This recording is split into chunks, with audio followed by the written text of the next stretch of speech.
नमस्कार दोस्तों, अगर आपको रॉयल चैलेंजर्स बेंगलुरु और चेन्नई सुपर किंग्स के बीच खेला गया आईपीएल 2024 का 68वां और अब तक का सबसे रोमांचक महामुकाबला पसंद आया हो, तो इस वीडियो को आप एक लाइक ज़रूर करें। इस वीडियो का लाइक टारगेट 400 लाइक है, तो इस वीडियो को आप दिल से लाइक ज़रूर करें दोस्तों।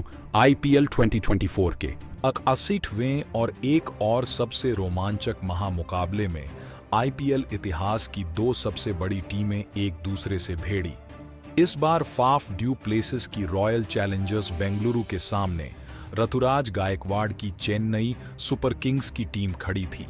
इस रोंगटे खड़े कर देने वाले नॉकआउट महामुकाबले में चेन्नई के कप्तान ऋतुराज गायकवाड़ ने टॉस जीता और पहले गेंदबाजी का फैसला लिया और बेंगलुरु की टीम को पहले बल्लेबाजी के लिए आमंत्रित किया। उसके बाद रनों की बारिश करने के इरादे से बेंगलुरु के दो दिग्गज ओपनर बल्लेबाज मैदान में उतरे। इस साल सबसे ज्यादा रन बनाने वाले विराट कोहली और बेंगलुरु के कप्तान फाफ डू प्लेसेस के कंधों पर इस महामुकाबले में अपनी टीम को एक विस्फोटक ओपनिंग शुरुआत दिलाने की बहुत ही बड़ी जिम्मेदारी थी और बेंगलुरु की ओपनिंग जोड़ी ने मैदान में उतरते ही चेन्नई की गेंदबाजी पर लाजवाब बल्लेबाजी करना शुरू कर दिया। खास करके गजब के फॉर्म में चल रहे विराट कोहली इस मुकाबले में भी खतरनाक बल्लेबाजी कर रहे थे। पारी के तीसरे ओवर में गेंदबाजी पर आए तुषार देशपांडे को विराट कोहली ने दो शानदार लगा दिए थे, तो वहीं दूसरे छोर से कप्तान फाफ ड्यू प्लेसेस भी गजब की बल्लेबाजी कर रहे थे। दबाव अब चेन्नई की गेंदबाजी पर दिखने लगा था और फिर इसी बीच विराट कोहली और फाफ डू प्लेसेस की 50 रनों की शानदार ओपनिंग साझेदारी पूरी हो गई। चेन्नई का कोई भी गेंदबाज बेंगलुरु की इस ओपनिंग साझेदारी को तोड़ नहीं पा रहा था। विराट कोहली के बल्ले से तो लगातार चौके देखने को मिल रहे थे। अब तो महेंद्र सिंह धोनी भी मुश्किल में दिखने लगे थे। विराट कोहली और कप्तान फाफ डू प्लेसेस ने मिलकर अब अपनी टीम को 78 रनों पर पहुंचा दिया था, लेकिन फिर तभी गेंदबाजी पर आए मिचेल सेंटर ने चेन्नई की टीम के लिए सबसे बड़ा खतरा बन चुके विराट कोहली को डेरियन मिचेल के हाथों कैच आउट कर दिया। विराट कोहली और 29 गेंद में 47 रनों की गजब की पारी खेलकर आउट हो गए। विराट कोहली की इस शानदार पारी के खत्म हो जाने के बाद अब रजत पाटीदार को बल्लेबाजी के लिए भेजा गया, लेकिन दूसरे छोर पर सेट हो चुके कप्तान फाफ डू प्लेसेस ने अब अपना आक्रामक रवैया अपना लिया था और पारी का 11वां ओवर डालने आए रविंद्र जडेजा के ओवर में कप्तान फाफ डू प्लेसेस ने एक चौका और दो धमाकेदार लगा दिए थे और फिर इसी बीच कप्तान फाफ डू प्लेसेस ने अपना इस मुकाबले का शानदार अर्धशतक पूरा कर लिया। तो वहीं रजत पाटीदार ने भी आते ही एक शानदार लगा दिया था, लेकिन तभी अर्धशतक लगाने वाले बेंगलुरु के कप्तान फाफ डू प्लेसेस को मिचेल सेंटर ने रन आउट कर दिया। कप्तान फाफ डू प्लेसेस 29 गेंदों में 54 रन बनाकर आउट हो गए। कप्तान फाफ डू प्लेसेस अपने खराब नसीब के शिकार बने थे, सेट हो चुके। कप्तान फाफ डू प्लेस का एक सबसे बड़ा विकेट अब चेन्नई को मिल चुका था। अब बल्लेबाजी के लिए कैमरन ग्रीन मैदान में उतरे और फिर यहां से रजत पाटीदार और कैमरन ग्रीन ने चेन्नई की खतरनाक दिख रही गेंदबाजी के सामने एक और महत्वपूर्ण साझेदारी बनाना शुरू कर दिया था।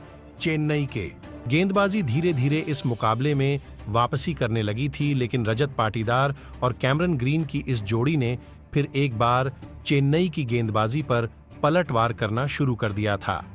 पारी के 14वें ओवर में गेंदबाजी पर आए सिमरजीत सिंह की इस ओवर में रजत पाटीदार और कैमरन ग्रीन की इस जोड़ी ने दो चौके और एक शानदार लगा दिया था।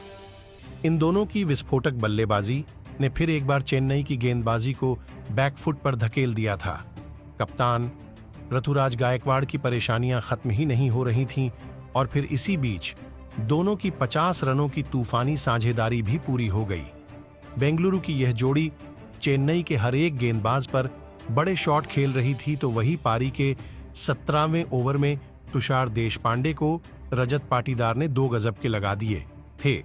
अब चेन्नई की पूरी गेंदबाजी मुश्किलों में मेन थी बेंगलुरु की। यह साझेदारी लगातार मजबूत होती जा रही थी। रजत पाटीदार और कैमरन ग्रीन ने मिलकर अब अपनी टीम को 184 रनों पर पहुंचा दिया था। लेकिन फिर तभी गेंदबाजी पर आए शार्दुल ठाकुर के इस ओवर में पहली 2 गेंदों पर कैमरन ग्रीन ने 2 शानदार लगा दिए थे, लेकिन शार्दुल ठाकुर के इसी ओवर में सेट हो चुके रजत पाटीदार डेरियन मिचेल के हाथों कैच आउट हो गए। रजत पाटीदार 23 गेंदों में 41 रन बनाकर आउट हो गए। बेंगलुरु की टीम एक गलत मौके पर यह बड़ा विकेट खो बैठी थी। शार्दुल ठाकुर ने एक महत्वपूर्ण मौके पर अपनी टीम को यह सफलता दिलाई थी। अब बल्लेबाजी के लिए दिनेश कार्तिक को भेजा गया था और दिनेश कार्तिक ने आते ही तुषार देशपांडे को एक चौका और एक गजब का लगा दिया था। लेकिन तुषार देशपांडे की इसी ओवर में दिनेश कार्तिक महेंद्र सिंह धोनी के हाथों कैच आउट हो गए। दिनेश कार्तिक 6 गेंद में 14 रन बनाकर आउट हो गए, लेकिन उनके बाद बल्लेबाजी के लिए आए ग्लेन मैक्सवेल ने उनकी पहली ही गेंद पर एक गजब का चौका लगा दिया। तो वहीं इस पारी के आखिरी ओवर में शार्दुल ठाकुर की गेंदबाजी पर ग्लेन का चौका लगा दिया। तो वहीं इस पारी के आखिरी ओवर में शार्दुल ठाकुर की गेंदबाजी पर ग्लेन मैक्सवेल ने एक चौका और एक धमाकेदार लगा दिया था। ग्लेन मैक्सवेल ने अंत में आकर 5 गेंद में 16 रनों की अद्भुत पारी खेली और फिर इसी के चलते इस महामुकाबले में बेंगलुरु की टीम ने 218 रनों का एक सबसे बड़ा लक्ष्य चेन्नई की टीम के आगे रखा। उसके बाद बेंगलुरु से मिले 219 रनों के सबसे विशाल लक्ष्य का पीछा करने चेन्नई के 2 दिग्गज ओपनर बल्लेबाज मैदान में उतरे। चेन्नई के कप्तान ऋतुराज गायकवाड़ और रचिन रविंद्र के कंधों पर इस महामुकाबले में अपनी टीम को एक शानदार ओपनिंग शुरुआत दिलाने की बहुत ही बड़ी जिम्मेदारी थी। लेकिन चेन्नई की इन उम्मीदों को पारी की पहली ही गेंद पर बेंगलुरु की गेंदबाजी ने तोड़ दिया और पारी का पहला ही ओवर डालने आए। ग्लेन मैक्सवेल ने चेन्नई के कप्तान ऋतुराज गायकवाड़ को यश दयाल के हाथों कैच आउट कर दिया। कप्तान ऋतुराज गायकवाड़ बिना खाता खोले ही आउट हो गए। बेहतरीन फॉर्म में चल रहे अपने कप्तान को खोने के बाद अब चेन्नई की टीम की तरफ से डेरियन मिचेल को बल्लेबाजी के लिए भेजा गया और डेरियन मिचेल ने आते ही रचिन रविंद्र के साथ मिलकर चेन्नई की पारी को संभालने की पूरी कोशिश करी। लेकिन फिर तभी गेंदबाजी पर आए यश दयाल ने डेरियन मिचेल को विराट कोहली के हाथों कैच आउट कर दिया। डेरियन मिचेल 6 गेंद में 4 रन बनाकर आउट हो गए। बेंगलुरु की गेंदबाजी ने शुरुआत में ही चेन्नई की टीम को 2 बड़े झटके दे दिए थे। अब चेन्नई की बल्लेबाजी दबाव में थी। अब चेन्नई की टीम की तरफ से अजिंक्य रहाणे को बल्लेबाजी के लिए भेजा गया और अजिंक्य रहाणे ने आते ही एक शानदार लगाकर अपना खाता खोला था और फिर यहां से रचिन रविंद्र और अजिंक्य रहाणे ने मिलकर चेन्नई की कमजोर दिख रही इस पारी को संभाल लिया और बेंगलुरु की गेंदबाजी पर पलटवार करके दिखाया। खास करके अजिंक्य रहाणे इस मुकाबले में शानदार बल्लेबाजी कर रहे थे। पारी के 6ठे ओवर में गेंदबाजी पर आए यश दयाल को अजिंक्य रहाणे और रचिन रविंद्र ने मिलकर 3 चौके लगा दिए थे। बेंगलुरु की अब टीम दबाव में दिखने लगी थी। कोहली की इस बेंगलुरु की टीम को चेन्नई को 200 रनों के भीतर किसी भी हाल में रोकना था, वरना प्ले ऑफ में बेंगलुरु क्वालिफाई नहीं कर सकता थी। लेकिन अजिंक्य रहाणे और रचिन रविंद्र की यह जोड़ी बेंगलुरु की इन सभी उम्मीदों को तोड़ रही थी और फिर इसी बीच इन दोनों की 50 रनों की गजब की साझेदारी पूरी हो गई। अजिंक्य रहाणे और रचिन रविंद्र की इस जोड़ी ने अब चेन्नई की टीम को मुश्किल से बाहर निकाला था। लेकिन फिर तभी गेंदबाजी पर आए लॉकी फर्ग्यूसन ने सेट हो चुके अजिंक्य रहाणे को फाफ डू प्लेसिस के हाथों कैच आउट कर दिया। अजिंक्य रहाणे 22 गेंद में 33 रन बनाकर आउट हो गए। अजिंक्य रहाणे के इस विकेट ने फिर एक बार मुकाबले को बदल दिया था। दबाव चेन्नई की बल्लेबाजी पर अब फिर एक बार बढ़ चुका था। अब बल्लेबाजी के लिए शिवम दुबे मैदान में उतरे थे, लेकिन दूसरे छोर पर सेट हो चुके रचिन रविंद्र ने अब अपने हाथ खोलने शुरू कर दिए थे और पारी के 12वें ओवर में लॉकी फर्ग्यूसन को एक चौका और 2 शानदार लगाते हुए रचिन रविंद्र ने अपना इस मुकाबले का धमाकेदार अर्धशतक पूरा कर लिया।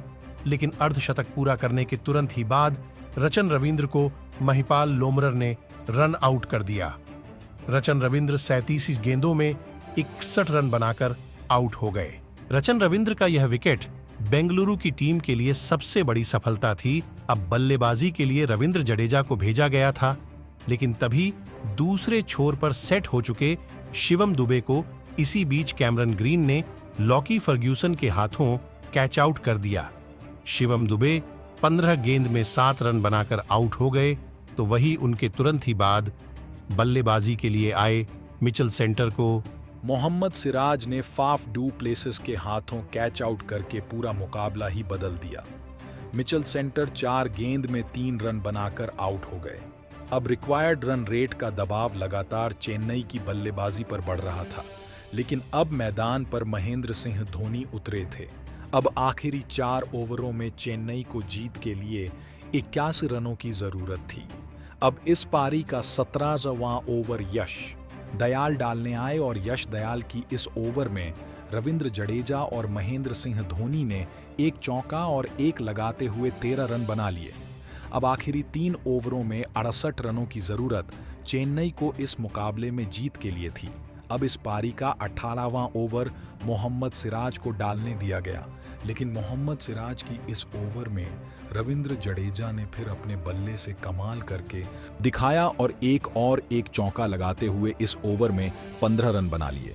अब मुकाबला आखिरी 2 ओवरों में पहुंच चुका था, जहां पर अब चेन्नई को जीत के लिए 53 रनों की जरूरत थी। रविंद्र जडेजा की खतरनाक बल्लेबाजी की वजह से दबाव बेंगलुरु की गेंदबाजी पर था।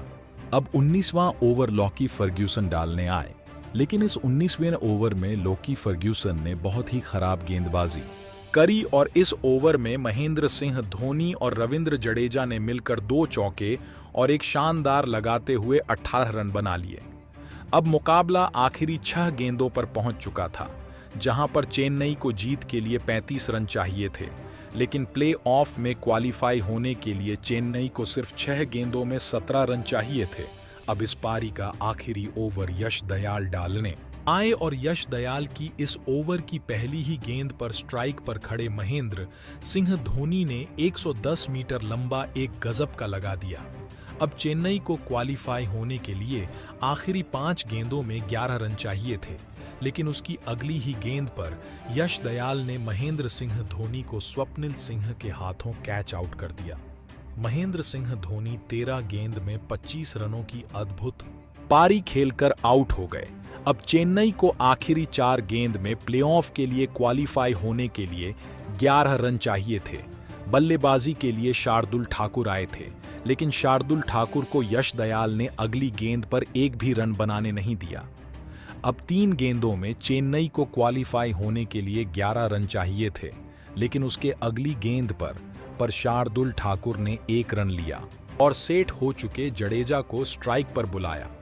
अब आखिरी 2 गेंदों में चेन्नई को क्वालिफाई होने के लिए 10 रन चाहिए थे, लेकिन यश दयाल ने उसकी अगली बची हुई दोनों ही गेंदों पर रविंद्र जडेजा को एक भी रन बनाने नहीं दिया और इसी के साथ बेंगलुरु की टीम ने 37 रनों से यह रोंगटे खड़े कर देने वाला महामुकाबला जीत लिया। तो वहीं इस साल प्ले ऑफ के लिए क्वालिफाई होने वाली विराट कोहली की रॉयल चैलेंजर्स बेंगलुरु की टीम चौथी टीम बन गई है। दोस्तों, इस अंत तक चले और दिलों की धड़कन रोक देने वाले महामुकाबले में आखिरी ओवर में बेंगलुरु की टीम ने इस मुकाबले को अपने नाम कर लिया और गजब के अंदाज में प्ले ऑफ के लिए क्वालिफाई हो गई। लेकिन बेंगलुरु के क्वालिफाई होने के पीछे और यह मुकाबला जीतने में सबसे बड़ी भूमिका निभाई उनके तेज गेंदबाज यश दयाल ने, जिन्होंने इस मुकाबले के अंतिम ओवर में महेंद्र सिंह धोनी और रविंद्र जडेजा जैसे 2 बड़े खिलाड़ियों को तक कोई भी मौका नहीं दिया। तो वहीं इस मुकाबले में 2 विकेट भी हासिल किए और अंत में यश दयाल की इसी सटीक गेंदबाजी के चलते बेंगलुरु की टीम यह मुकाबला जीत पाई और प्लेऑफ के लिए क्वालिफाई भी हो गई। तो दोस्तों, आपको यश दयाल की यह गजब की मैच जिताने वाली अंतिम ओवर में गेंदबाजी कैसी लगी और आप उनके इस अद्भुत आखिरी ओवर के लिए उन्हें 10 में से कितने अंक देना चाहेंगे? आप अपनी राय नीचे कमेंट में देना बिल्कुल भी ना भूलें। धन्यवाद।